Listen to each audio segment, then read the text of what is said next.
Hey, welcome to the Rundown, everybody. My name is Victor Lucas, and I've got three quick things to talk about. First up is the fact that Game Informer has just announced that they are closing down.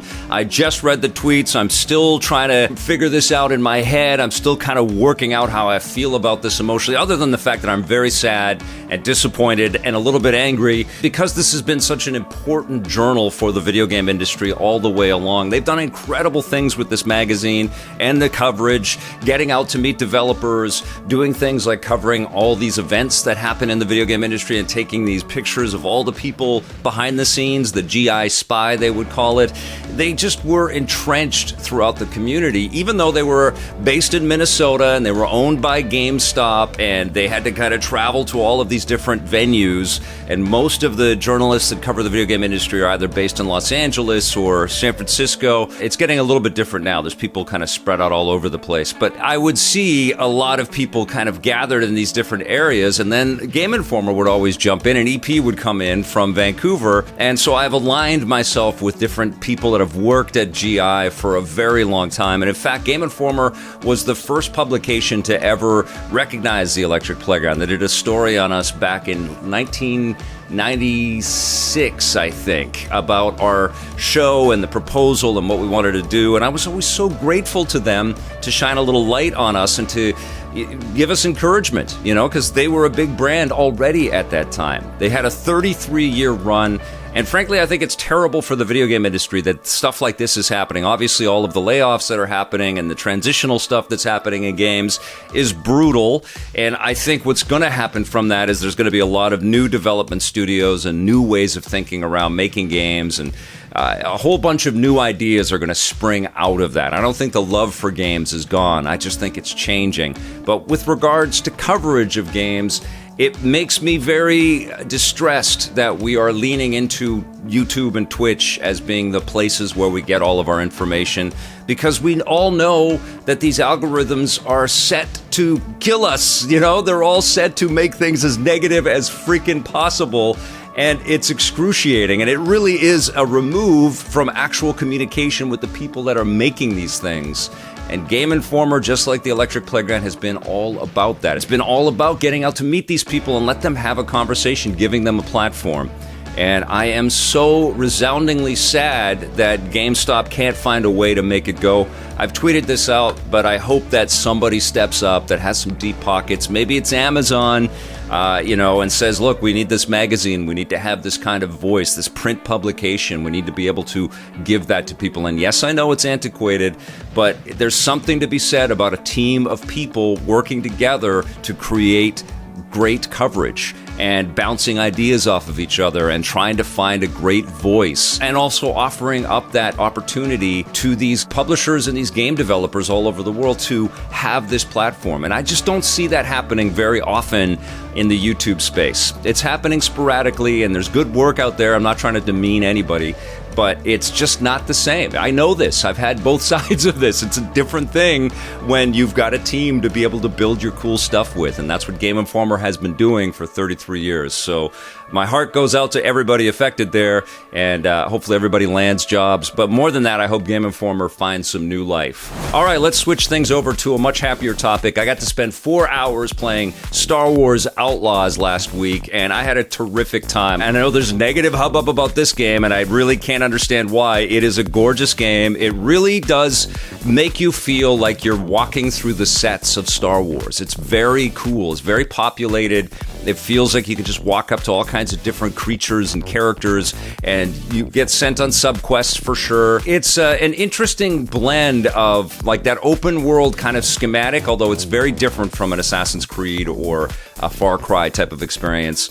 And it's very different from The Division, but it has echoes of those, and it combines them into something really fresh for Star Wars fans. And so you play a scoundrel that gets sucked into different sort of criminal activities. There's a lot of stealth in this game, and you're stealing things from different factions and bringing things back to other factions, and you're making alliances.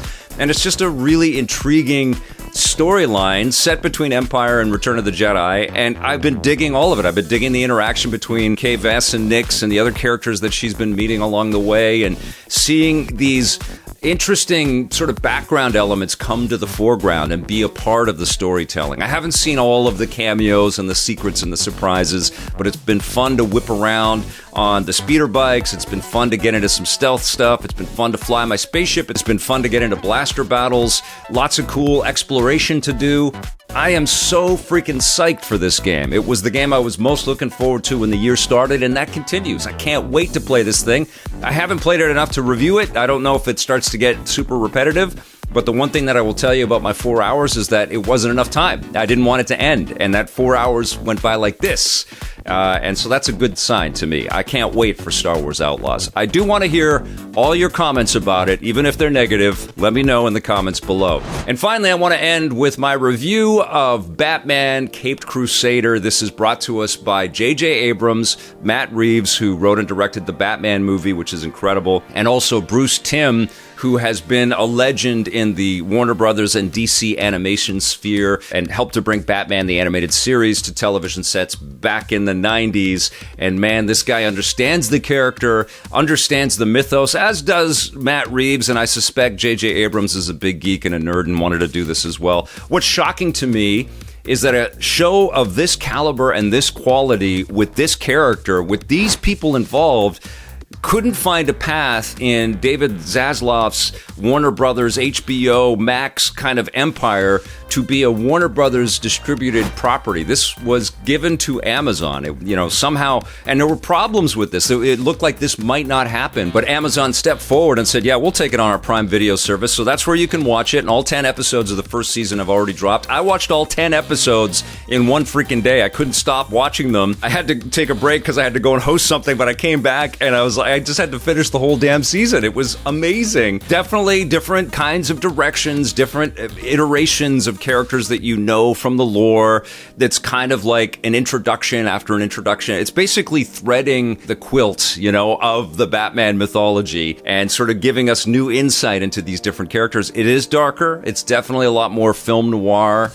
It also feels like this could have been shot live action. These specific stories, they're all very grounded. Batman has a phone number. He's got rudimentary technology. He's got a kick-ass Batmobile, and there are other wicked cars in this show as well.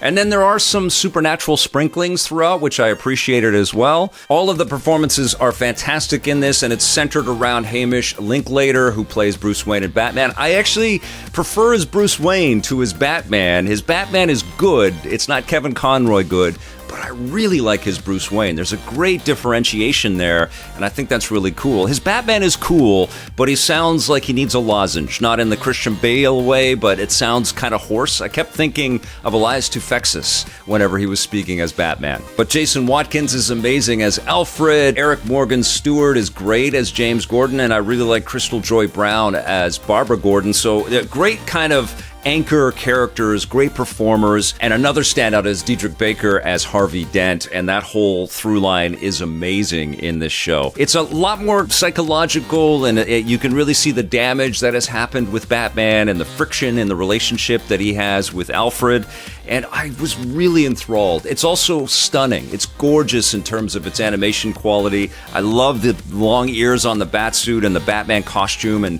the fight sequences are really cool and grounded and very realistic, and it takes a second for the smoke grenades to go off, and even the idea of the grapple hooks and the tether lines and all that stuff taking a little bit of time and exertion for Batman.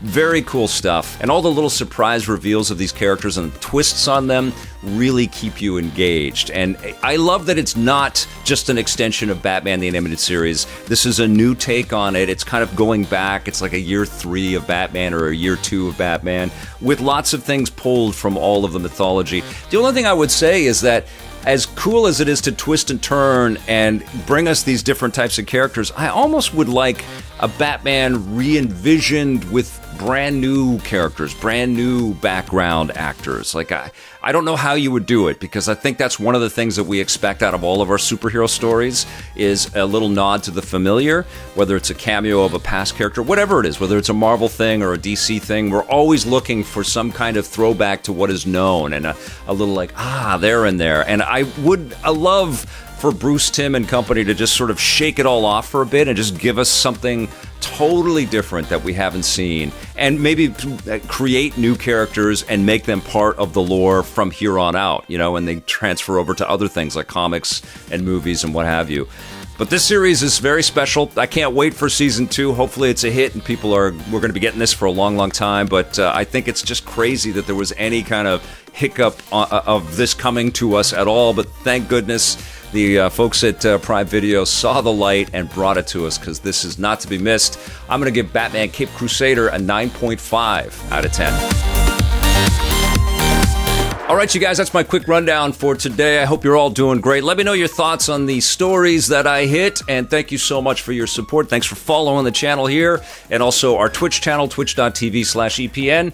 We will see you soon, and until then, play forever.